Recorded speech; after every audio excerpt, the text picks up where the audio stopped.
Hello everyone, it's Shane Kanto, your Wasteland reviewer, and I'm here to review Strawberry Mansion. And this is a new adventure, drama, fantasy, mystery, all kinds of elements thrown together by writers and directors Kentucker Audley and Birney. And this film really focuses on in the future, where the government audits and taxes our dreams, because why the hell wouldn't they tax something else? And you have this auditor, James, played by Kentucker Audley, who we're introduced to in a very strange kind of scenario because this film deals with dreams, and you see tons of dreams throughout the film. But throughout this film, you see James,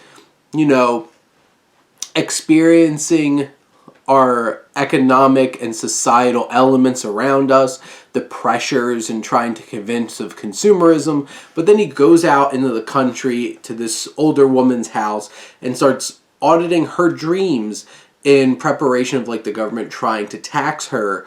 And he, starts developing this connection with this younger dream version of this woman, Bella. And there's an interesting connection that starts growing there. And when things take a dark turn, before you get some ominous warnings from Bella in terms of what really is society doing with people's dreams. And the latter part of this film of James trying to figure out what's really going on, there's a mystery, there's a suspense about that in this film. And this film is so interesting you have Kevin Davis, who is the cinematographer of this film, who brings a very distinct look to it. Tyler Davis, who brings a very distinct look to this film through this very grainy and raw looking footage that just pops in terms of colors. It's a very vibrant and very raw and intimate and engaging way of filming this picture. And you have all these colors from the opening sequence of just this pink room with these pink furniture, pink everything. It just sparks. And you can see that from the poster, actually. There's a very distinct look to this film.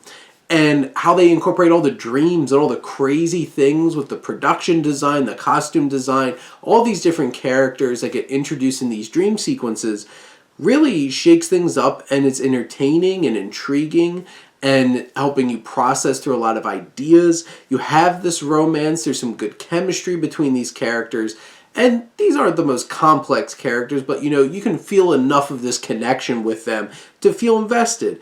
And you have all this societal economic commentary throughout the film that feels very organic and doesn't feel like it's trying to beat you over the head with it, which is a challenge. And how this sets up what's coming throughout the film in terms of little details and mystery, that really builds the suspense of the film. And you have Audley, who plays this auditor, who's very calm, collected, and he brings us a very specific presence to the film. But he has great chemistry with Penny Fuller and Grace Glowicki, who play the older and younger version of Bella. And there's a certain dynamic between these characters that you feel this connection, you care about them, and you understand what's motivating James throughout this whole entire film. You have Albert Birney, who is one of the co-writers and directors, who plays some interesting characters in this film, whether it's a frog suit in a waiter's outfit, and it's just such a weird part in that particular scene.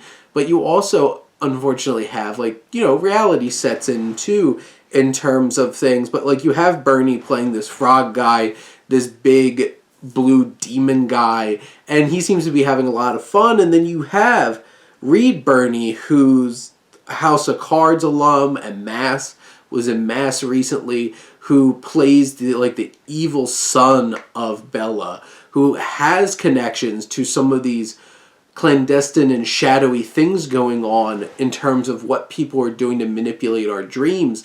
And that brings in such conflict and mystery and intrigue into the latter third of this film. And it really works. And in general, this film is very ambitious in what it's trying to do, especially with the indie budget. And some of those ambitions are a little too far. Sometimes not everything clicks. But in general, this film is very intriguing and fun and engaging experience, and I think this is the kind of film that could get like that cult following because it's just so weird and idiosyncratic.